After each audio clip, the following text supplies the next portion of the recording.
सलाम नमस्ते सत श्री अकाल, मैं हूं रजा और आप देख रहे हैं रजा ग्राफी की मिडिल ईस्ट स्पेशल रिपोर्ट। इस रिपोर्ट के अंदर काफ़ी बड़ी बड़ी खबरें आपके सामने मैं रखने वाला हूं। आपको बता दूं कि आर्मीनिया अजरबैजान के रिश्ते काफ़ी ख़राब हैं, अभी भी ख़राब हैं। इसी बीच में आपको बता दूं कि आर्मीनिया को अमेरिका और ग्रीस का सपोर्ट मिल रहा है। ग्रीस तुर्की का दुश्मन है और तुर्की अजरबैजान के साथ है, इस वजह से अलग ग्रुप बन गया है। आर्मीनिया को अमेरिका का भी सपोर्ट मिल रहा है। आपको बता दूं कि इतना बड़ा सपोर्ट है कि आर्मीनिया पहुंचने वाली हैं अमेरिका की नैन्सी पेलोसी। जी हां, ये वही हैं अमेरिका की तीसरे नंबर की सबसे बड़ी नेता। जी हां, जिनके बारे में कहा यह जा रहा है कि ये आर्मीनिया पहुंच सकती हैं। और ऐसे जंग के माहौल में जब ये आर्मीनिया पहुंचेंगी तो आपको पता है कि हालात और ही ख़राब होंगे। वहीं आपको बता दूं कि नैन्सी पेलोसी के बाद अमेरिका के वॉशिंगटन डीसी में जो अजरबैजान का जो एम्बेसी है वहां पर आर्मीनिया के सपोर्टर्स उतर आए हैं और उसके बाहर जाकर Azerbaijan terrorist, you are a terrorist, ऐसे नारे लगाकर प्रदर्शन कर रहे हैं। देखिए,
वहीं ग्रीस में थेसालोनिकी शहर में आर्मीनिया का झंडा लेकर ग्रीस के लोगों ने आर्मीनिया का समर्थन किया है। देखिए,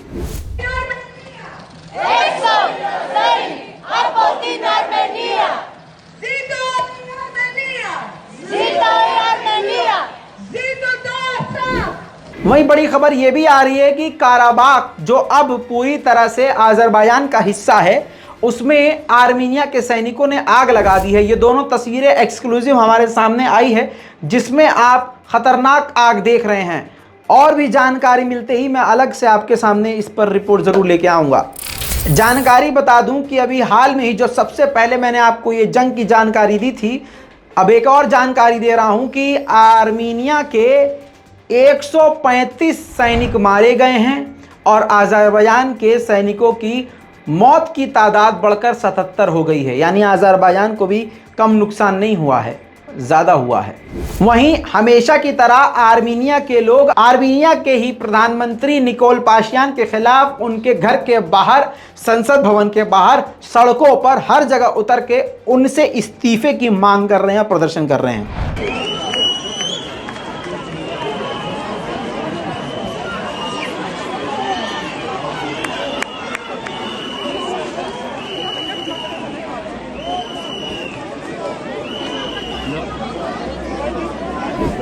वहीं आपको बता दूं कि अजरबैजान की फॉरेन मिनिस्टर ने क्लियर कट बताया है कि बॉर्डर पे तो शांति है लेकिन अभी भी माहौल खराब है।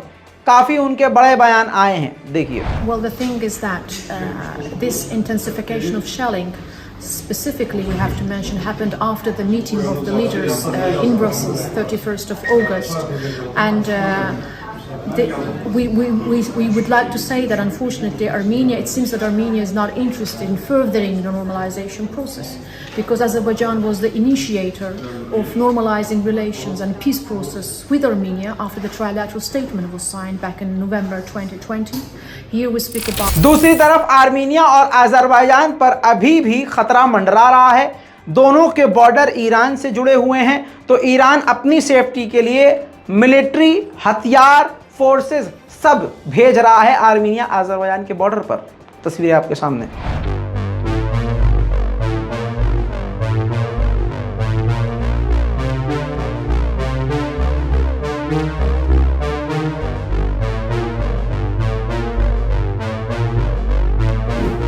वहीं पर एक बेहतरीन खबर यह भी सामने आई है, पॉजिटिव खबर, कि आज़रबाईजान के सैनिकों ने आर्मीनिया के सैनिक को गोली मारी और फिर खुद ही पट्टी बांधने लगे और उससे कहा कि परेशान न हो, हम तुम्हें अस्पताल ले जाएंगे और तुम बच जाओगे। देखिए, जिसको गोली लगी है दोस्तों, ये जो ज़मीन पे बैठा हुआ है, ये आर्मीनिया का सैनिक है और जो पट्टी कर रहा है वो आज़रबाईजान का। वहीं दोस्तों आपको बता दूं कि रजब तैयब एर्दोगान की सरकार ने फिर से एक कमाल कर दिया है। तुर्की ने फिर से हथियारों की फील्ड में तरक्की करते हुए अपना अनमैन्ड ड्रोन, पानी का समुद्री ड्रोन बनाकर तैनात कर दिया है। उसको चलाकर भी दिखाया है, उसकी ताकत भी दिखाई है आपकी स्क्रीन पर। यही है तुर्की का नया हथियार, जी हाँ, जिसका नाम मर्लिन बताया गया है, मर्लिन व्हीकल। जी हाँ, जो खतरनाक ड्रोन है, इसको चलाने के लिए इंसान की ज़रूरत नहीं है। जैसे उड़ने वाला ड्रोन होता है, वैसे ये समुद्र का ड्रोन है जो कि जंग के वक्त काफ़ी बड़ा काम कर सकता है। दुश्मन के इलाके में जाकर हमला भी कर सकता है और जानकारी भी इकट्ठा कर सकता है। बताया जा रहा है कि तुर्की इससे और भी ज़्यादा मजबूत हो जाएगा और तुर्की इतना चालाक है कि मजबूत तो खुद हो ही रहा है और ऐसे हथियारों को विदेशों को और अपने दोस्त देशों को दे रहा है। ये भी जताया जा रहा है, उम्मीद की भाई हो सकता है ये पाकिस्तान को भी ऑफर कर सके, क्योंकि सारी दुनिया को वो अपने बैरक्टर TB2 ड्रोन बेच ही रहा है। वहीं तुर्किश मीडिया के मुताबिक एक बड़ी बात आई है, सीरिया पर हमेशा से तुर्की अटैक करता आया है, लेकिन इन सबके बावजूद रजब तैयब एर्दोगान बशर अल असद यानी सीरिया के प्रेसिडेंट से मिलने की चाहत रख रहे हैं। एक बार फिर से तुर्की ने ग्रीस से चेतावनी देते हुए कहा है कि भाई साहब, आपको समझाया जा रहा है, भड़काने का काम मत कीजिए वरना आपको बहुत ज़्यादा नुकसान भुगतना होगा। वहीं आपको बता दूं, ये देखिए तस्वीरें जारी करी हैं तुर्की ने, जिसमें ग्रीस का एक युद्धपोत है जिसने माइग्रेंट को समुद्र में ही, बीच में ही छोड़ दिया। इंटरनेशनल लॉ के मुताबिक कोई भी समुद्र में किसी भी देश का नागरिक अगर भटकता हुआ पाया जाता है माइग्रेंट, तो उसको अपने देश ले जाया जाना चाहिए और उसको वहां पर रखना होगा और UN को अपडेट देना होगा। बजाय अपने यहाँ ले जाने के ग्रीस ने उनको बीच समंदर में छोड़ दिया।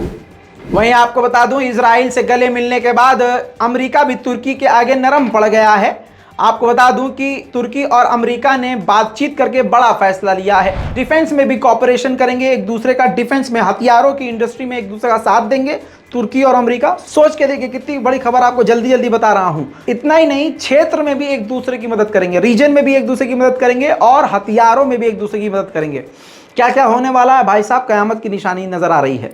वहीं आपको बता दूं कि SCO की मीटिंग में बेहतरीन तस्वीर निकल के सामने आई है। ये देखिए, प्रधानमंत्री माननीय नरेंद्र मोदी जी, भारत के प्रधानमंत्री, ईरान के प्रेसिडेंट से बहुत जबरदस्त तरीके से मिले हैं। उनका हाथ छोड़ने का नाम नहीं ले रहे थे, इतनी जोर जोर के हिला रहे थे कि बाद में शायद इब्राहिम रईसी को कंधे का मसाज कर लेना पड़ा हो। बहरहाल आपको बता दूं कि इतना मोदी जी खुश हुए हैं कि फारसी में ही ट्वीट कर दिया है।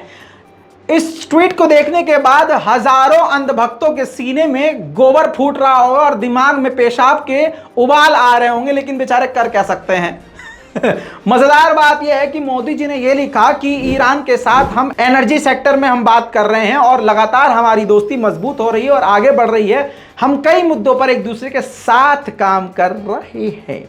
वहीं बेगैरत UAE को कल मैं आपको सामने एक्सपोज कर चुका हूं। UAE को फॉरेन मिनिस्टर ने दुबई में इजराइल को इनवाइट कर दिया है अपने स्पेस प्रोग्राम के लिए। अरब देशों में सबसे बढ़िया कतर निकला है। देखिए, अब सारी दुनिया समझ चुकी है। 2 साल से मैंने सच्चाई जब आपके सामने रखी, पूरे भारत के ऐसे कई सारे, मैं यकीन करता हूं कि लाखों लोग होंगे जिनकी मैंने आंखें खोली हैं।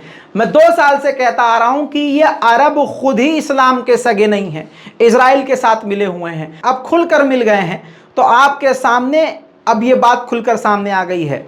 अब आप लोगों को समझ में आ गया है कि वाहिद एक ईरान एक ऐसा देश है, चाहे उसका धर्म कुछ भी हो, शिया हो, सुन्नी हो, उसको आप काफिर कहिए, गाली बकिए, मुनाफिक कहिए, कुछ भी कहिए, लेकिन है उस इलाके में शेर एक ईरान ही, जिसने अब तक इजराइल और अमेरिका के सामने सर नहीं झुकाया किसी भी तरह से।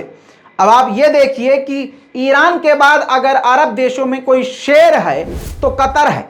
कतर ने इजराइल को लताड़ लगाते हुए कहा है, मीडिया से और मैगजीन को इंटरव्यू देते हुए कतर के किंग ने कहा है कि जब तक फिलिस्तीनियों का मुद्दा हल नहीं होगा हम नॉर्मलाइजेशन इस मनहूस के साथ नहीं कर सकते।